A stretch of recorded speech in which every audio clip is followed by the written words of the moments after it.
Hey everybody, um, welcome to my very first Facebook Live thing. I've never done this before. I haven't actually read my poetry to people before, except for a very small group of fellow writers a long time ago.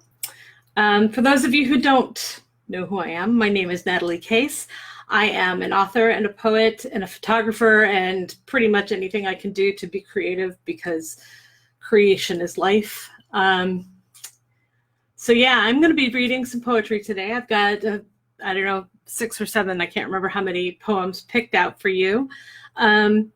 Because, you know, we all need a little entertainment in this crazy, crazy world we're in right now. And I figured this was something I could do to maybe bring you a little happiness, maybe entertain you a little bit. You'll see in the description for this event that I've listed my Venmo and my PayPal. Tipping is greatly appreciated, but not required. I am an unemployed poet attempting to pay rent in California, so if you could be helpful in that regard, that would be awesome. But if you can't, I understand that too, and I just hope and pray that you are taking good care of yourself and your loved ones. So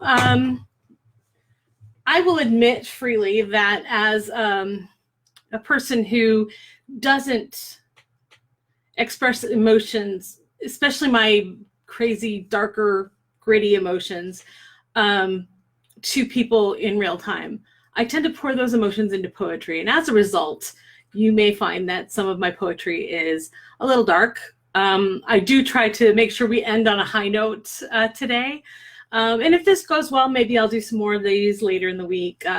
Maybe kind of change up the times a little bit so people who can't watch this, for example, my friends in Europe and the UK, can watch the next one live as opposed to waiting for the recording. So on that note, I'm going to start with some of my older stuff.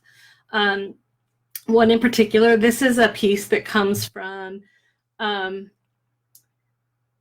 a time in my life when I was really kind of, everything about what I believed was changing. There was a period of disillusionment, but there was also a period of exploration, and this kind of came out of that. The title of this particular piece is called Consuming Gods.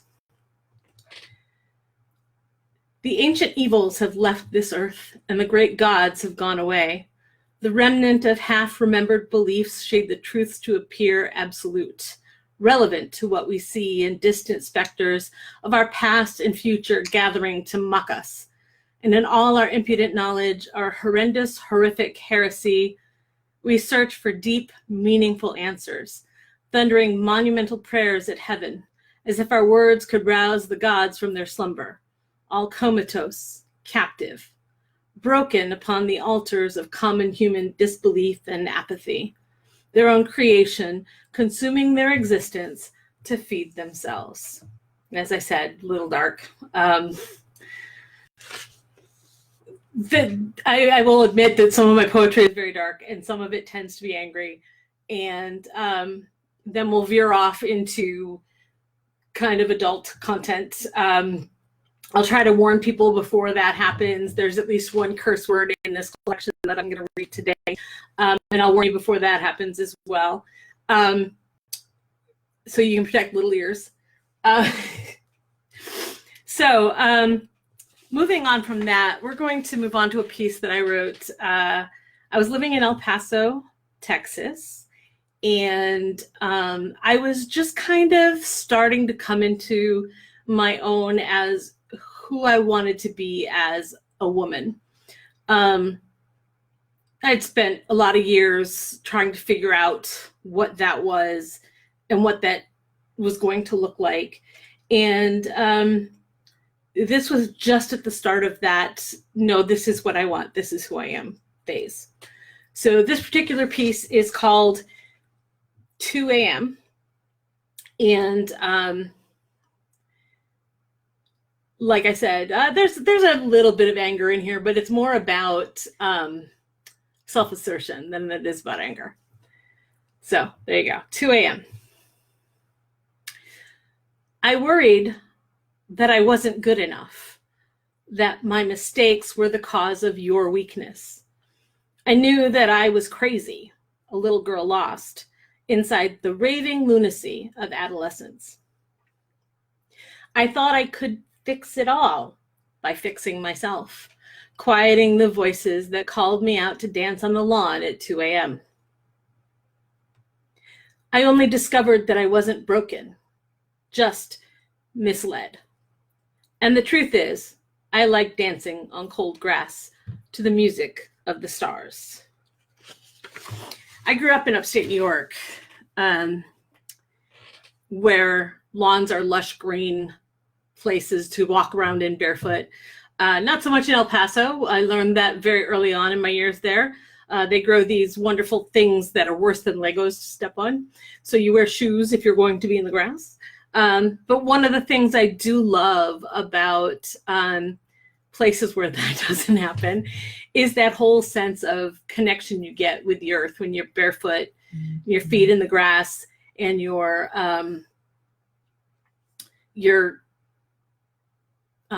sorry, text on my phone. But it lets you be connected to the earth around you when you're barefoot in the dew and there's dirt under your feet. And it's a wonderful feeling. And I missed that for the years we were in El Paso. And I'm very, very grateful to be here in California where I can do that again. Yeah. I actually think I wrote that piece when I was throwing together a bunch of poetry to enter a contest. That was one of the few that I kept after the contest came and went. This next one also came out of that same time period. And I honestly can't remember the motivation for it. I don't remember what inspired the feeling that is involved in this. And this one goes to this is pretty sad. I'm fairly certain that there was something in current events at the time that caused this emotion that I felt the need to express in poetry. The poem is called My Soul Hurts. And like I said, I'm not sure why I hurt, but I did, and I wrote it down for you. So here I'm going to share it. My soul hurts. I can think of no other way to describe it. The depth of it escapes me. I am only a receptacle, unconditional, undeniable, undermined. It sickens me, cripples me. I let it live untouched by the hands that could destroy, repair, control. My soul hurts. I hate. Therefore, I might one day love. Or perhaps I have already. I promise they're not all super dark. We're actually moving into kind of more angry than dark.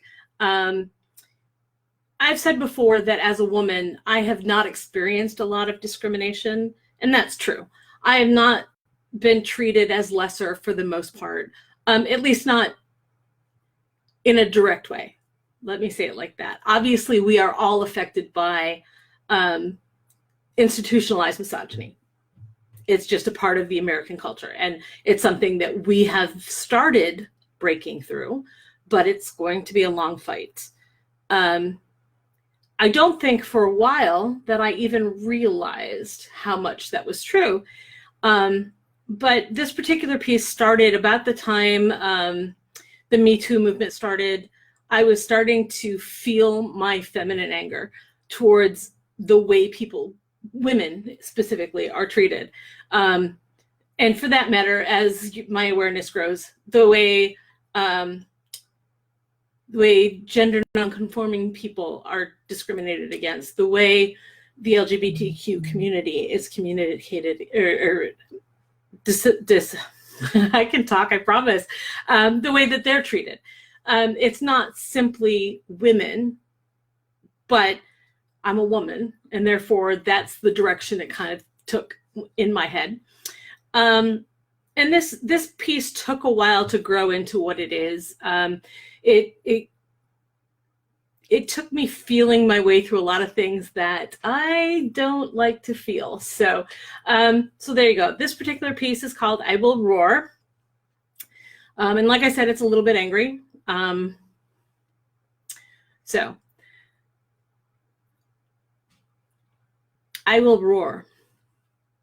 You tell me to quiet my mind, to be still. Listen, you say. Listen to me. Listen to him. Listen to them. And now you're going to hear from my cat. They know what is best for you. He knows what you need. You know what I want. And your words, his words, their words, fill the air, fill my head. There is no room to be still, or I will be crushed beneath them, all swirling around each other, contradictory, conspiratorial, confusing. So I move, dodge, I stumble and fall, and still the words come, chasing me, tripping me, racing ahead to ambush me. Just as I come close to free, I open my mouth, and the voice is not mine. You talk over me, pushing me aside. But this is my life, and none of you know anything about me. I will not be still. I will not be quiet. I will not speak. I will roar. And when you hear me, you will be the one who is still. So yeah, a little angry, kind of showing my power, so to speak. So yeah, as I said, as I started, I push a lot of feelings I don't feel like I can express into my poetry. And so my poetry, sometimes people who know me well and read my poetry can't understand the connection, because I seem to be a very different person. But the truth is, this is all me. I just choose how to express certain things. And a lot of my anger goes into poetry, and a lot of my fear goes into poetry. And so we're going to kind of move forward here a little bit with the next piece I'm going to do is also angry. And it kind of veers into some adult content. No bad words necessarily. No, I take that back. There is one word many people consider to be naughty. This is perhaps the kind of thing where I'm the most blunt. Let's put it like that. I'm blunt. So I'm going to go, the next couple of pieces I'm going to do veer towards the adult, and I'm going to do my best to read them without blushing or giggling over words. I can write these, I can read them out loud to myself, but when I go to read them in front of other people, I have issues. So we're just going to jump into that. This particular piece is called Self-Destruction. I do not remember when I wrote it. It was one of those that I think I wrote super angry about something, and I used it as a way of purging that emotion, and then completely forgot that I had written it. And I was going through my hard drive, cleaning it off and getting rid of some stuff I didn't need anymore. And I found it, and I made a few tweaks and left it as is, because it pretty much tells its own story. So this is Self-Destruction. Mine was a quiet rage. It has bubbled and simmered for years on end, rising on every little lady and every just a girl, burning hotter as each sister tells her story of men and their abuse, their claim to power, based only on that thing between their legs. But I have something between my legs too, and she is hotter and meaner than any cock will ever know. And she is open now. She is hungry now. After a lifetime diet of platitudes and attitudes and starving on the expectations of those with sticks between their legs, oh yes, she is hungry. She is famished. And she will destroy you. Yeah, that's not something I generally express in my daily life, but there you have it. I really find it's odd how common it is for me to be digging through my hard drive looking for something and find a file that either is untitled or titled untitled, or like whose title I don't recognize, and find a piece of poetry nearly fully blown that I'd completely forgotten that I'd written. But that's not the case with this next piece, although this is more adult. This is where the curse word comes in. I'm going to use naughty words. So, make sure the little ears are not around. So this is the very first poem in a series of poems I've written over the course of probably 15 years, that veers into the sexual. The series is very loosely the story of an on again, off again, probably really bad for each other relationship. Completely fictional, I will add, because I've never had that relationship. My relationships have mostly gone pretty well. So this is, all this fictional story of this woman who's navigating, trying to figure herself out in the context of this relationship with this other person who they have really great sex, but everything else is awful. So, like I said, this is very adult content. So I'm going to try really hard not to blush as I read this. I've practiced it enough times today. I should be able to get through it. So this is called I'm Not Myself Tonight. And all of the poems in this particular series are tied together kind of by the format I use in them, and also by the fact that the word tonight appears in the first or second line or in the title. And it's really kind of her looking back on the night before multiple times kind of thing, or even the night she's currently having. So this is called I'm Not Myself Tonight. I got drunk again tonight, and I don't drink, thinking about you and the bad times. Together, don't we make an art out of war? Oh, and the way your tongue had of finding that spot. No one else can do it like you. I downed 6 rum and cokes in an hour's time, fucking myself furiously against time, like you used to. Smoking half a pack of Marlboro Lights, and I haven't smoked in years, as I watched some stupid old movie with Ingrid Bergman in tears. I wish I could cry like that without smudging my face. I keep thinking I should stop thinking. Your face, your hands, your tongue. But we both know you're a part of me. My callous heart turns away from you like some orgasmic nightmare. I should forget you. Stop touching myself and this bottle of Bacardi Gold taunting me. Dare me to walk away. To succumb to your scandal, your seduction. Forgive me if I do. I'm not myself tonight. I managed not to blush or stumble over the word. The first couple of times I've read that out loud, I stumbled over the word. So yeah. Most of the rest of the poems in that series are similar content.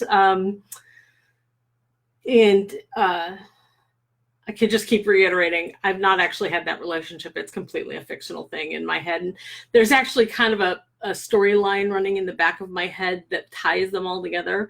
And who knows, maybe someday I'll actually write it all down. But for the most part, it just comes out in moments of usually the first line. And I just go from there and just let it pour out however it comes out. This next piece is actually also from that particular series, but it's not quite as sexual. It's another one of those that I found half written on my hard drive and decided was worth finishing.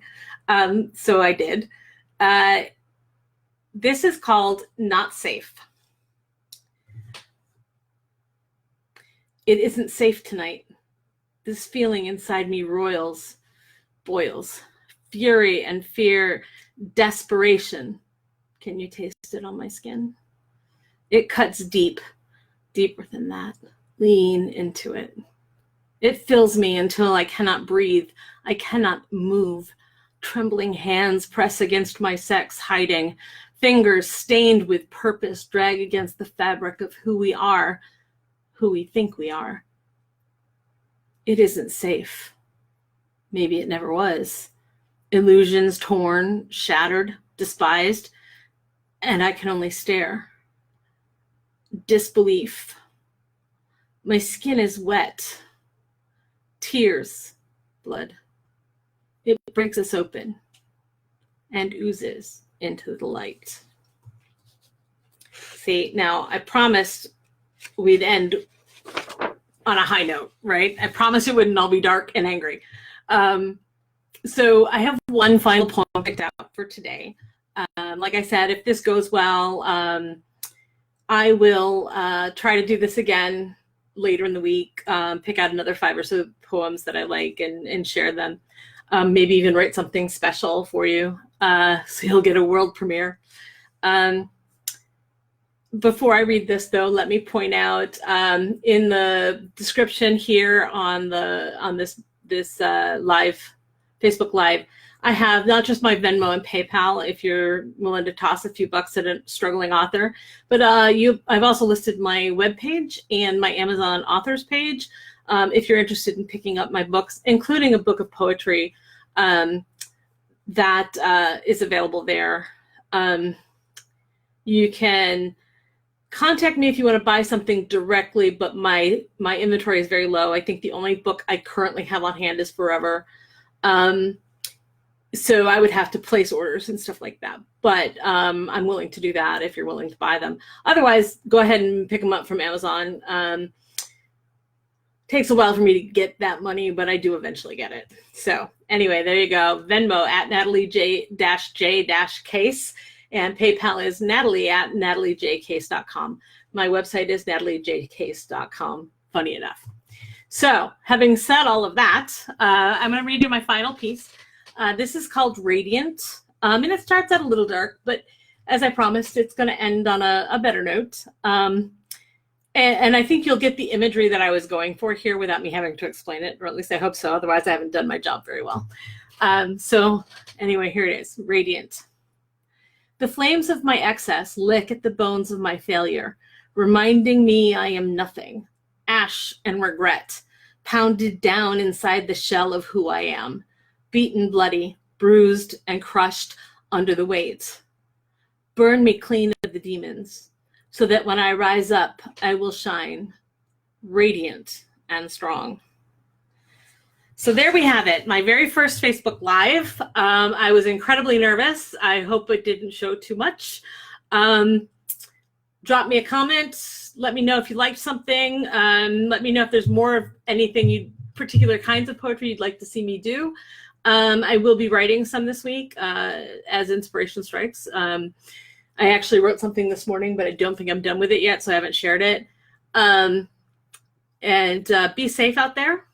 Wash your hands. Stop touching your face. I have a big problem with the touching of my face, so I'm working really hard at it. Stay home. Support your local businesses if you can. And we'll get through this, I hope. Okay? Thanks, everybody. Had to move notifications so I could see with the end button. So thanks, everybody. I'll see you again soon.